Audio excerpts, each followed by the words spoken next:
আসসালামু আলাইকুম। পুরোদমে ইসরায়েল ফিলিস্তিন যুদ্ধ চলছে জানিয়ে দিব আমাদের হাতে থাকা মধ্যপ্রাচ্যের সবচেয়ে গুরুত্বপূর্ণ সংবাদ। শুরুতেই শিরোনাম।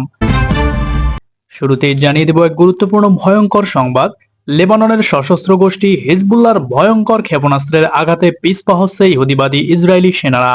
নজরদারি এড়াতে পুরনো পদ্ধতি ব্যবহার করেছে হিজবুল্লাহ, আর এতে কঠিন দিশেহারা হয়েছে ইসরায়েলি যোদ্ধারা। থাকছে বিস্তারিত প্রতিবেদনে।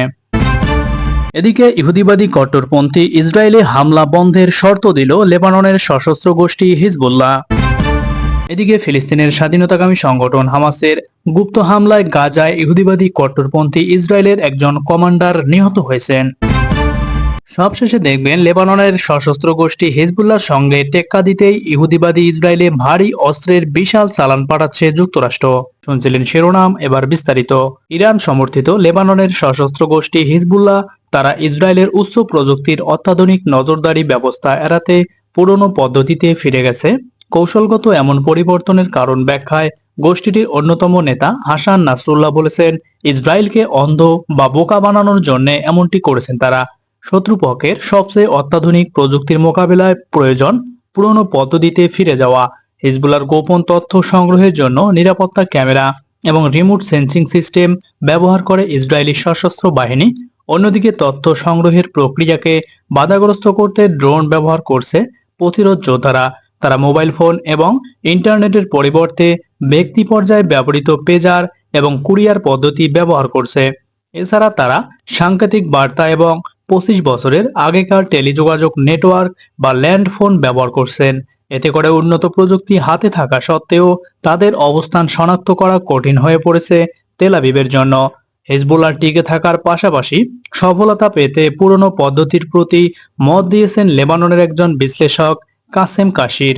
আইডিএফ কর্তৃপক্ষ আরও জানায়, তারা হিজবুল্লাহর সামরিক লক্ষ্যবস্তুতে হামলা অব্যাহত রেখেছে এবং গোষ্ঠীটির হামলায় বেসামরিক লোকজনের ক্ষতি কমানোর চেষ্টা করছে।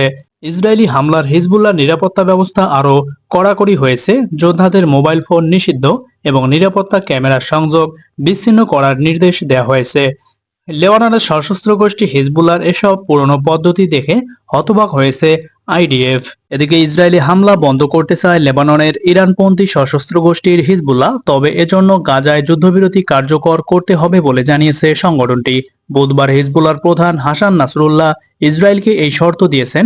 তিনি বলেন, হামাস গাজায় যুদ্ধবিরতি আলোচনা ইসরায়েলের সঙ্গে পরিচালনা করছে প্রতিরোধের পক্ষ থেকে। যদি একটি চুক্তি হয়, হিজবুল্লাহ আলাদা আলোচনা ছাড়াই ইসরায়েলি হামলা বন্ধ করবে। সপ্তাহখানেক আগে ইসরায়েলি হামলায় নিহত হিজবুল্লাহর সিনিয়র কর্মকর্তা মোহাম্মদ নাসেরের স্মরণ অনুষ্ঠানে বক্তব্য দিয়েছেন নাসরুল্লাহ। বক্তব্যে তিনি বলেন, লেবানন সীমান্তে সংঘর্ষের ফলে গাজায় চলমান যুদ্ধে মনোযোগ হারিয়েছে ইসরায়েল। তিনি বলেন, উত্তরাঞ্চলীয় সীমান্ত পরিস্থিতি ইসরায়েলকে বুঝিয়ে দিয়েছে যে যদি তারা এই অবস্থা অন্ধ করতে চায়, তবে তাদের গাজা আগ্রাসন বন্ধ করতে হবে। একই সঙ্গে নাসরুল্লাহ সতর্ক করে বলেন, হিজবুল্লাহ যুদ্ধের জন্য প্রস্তুত এবং তারা যুদ্ধে ভীত নয়। ভাষণে ইসরায়েলের বিরুদ্ধে হিজবুল্লাহর ক্রমবর্ধমান রকেট এবং ড্রোন হামলার কথা তুলে ধরেন। নাসরুল্লাহ বলেন, হামাস নিজের পক্ষে, ফিলিস্তিনি গোষ্ঠীগুলোর পক্ষে এবং সমগ্র প্রতিরোধের অক্ষের পক্ষ থেকে আলোচনা করছে। হামাস যা মেনে নেবে আমরাও তা মেনে নেব। নাসরুল্লাহর বক্তব্যের বিষয়ে হামাসের এখনো কোনো প্রতিক্রিয়া পাওয়া যায়নি। এদিকে গাজায় হামাসের সঙ্গে যুদ্ধে আরেক ইসরায়েলি কমান্ডো নিহত হয়। এ নিয়ে স্থলযুদ্ধে নিহত ইসরায়েলি সেনার সংখ্যা 327 জন। 10 জুলাই দেশটির সেনাবাহিনী ওই সেনার মৃত্যুর বিষয়টি নিশ্চিত করে। নিহত সেনা সার্জেন্ট ম্যাগলান, তিনি ছিলেন কমান্ডো ইউনিটের সদস্য। তিনি আল্লাহাত এলাকায় নিহত হন। টাইমস অব ইসরায়েলের খবরে বলা হয়, মঙ্গলবার বিকেলে গাজার তাল্লাহাত এলাকায় নিহত হন ম্যাগলান। সেখানে তারা ইউএনআরডব্লিউ এর সদর দপ্তরে অভিযান চালিয়েছিল। ইসরায়েলের সামরিক বাহিনীর দাবি, ইউএনআরডব্লিউ এর ওই সদর দপ্তরটি হামাস যোদ্ধারা আক্রমণের কাজে ব্যবহার করে, সেজন্য তারা ওই হামলা পরিচালনা করে। এদিকে ইসরায়েলি ভারী অস্ত্রের বিশাল চালান পাঠাচ্ছে যুক্তরাষ্ট্র। ইসরায়েলি বাহিনী এসব অস্ত্র গাজার ঘনবসতিপূর্ণ এলাকায় ব্যবহার করতে পারে এমন শঙ্কায় গত মে মাস থেকে এসব অস্ত্র সরবরাহ স্থগিত রেখেছিল বাইডেন প্রশাসন। এক মার্কিন কর্মকর্তা জানিয়েছেন, স্থগিত রাখা অস্ত্রের প্রায় অর্ধেক এখন ইসরায়েলে পাঠানো হচ্ছে।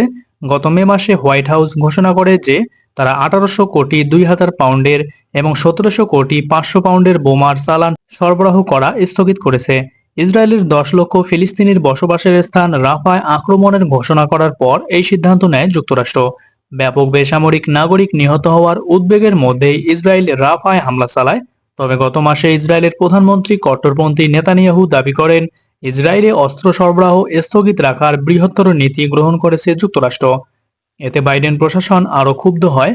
এতে করে ওইসব অস্ত্রের চালান আংশিক হলেও সরবরাহ করার চেষ্টা বন্ধ হয়ে যায়। ইহুদিবাদী ইসরায়েল ইতিমধ্যে ঘোষণা করেছে তারা রাফায় অভিযান প্রায় শেষ করে ফেলেছে। তারা এখন থেকে গাজায় হামাসের সুনির্দিষ্ট লক্ষ্যবস্তুর উপর নিখুঁতভাবে হামলা চালাবে। প্রিয় বন্ধুগণ, এই ছিল 11 জুলাই 2024-এর সর্বশেষ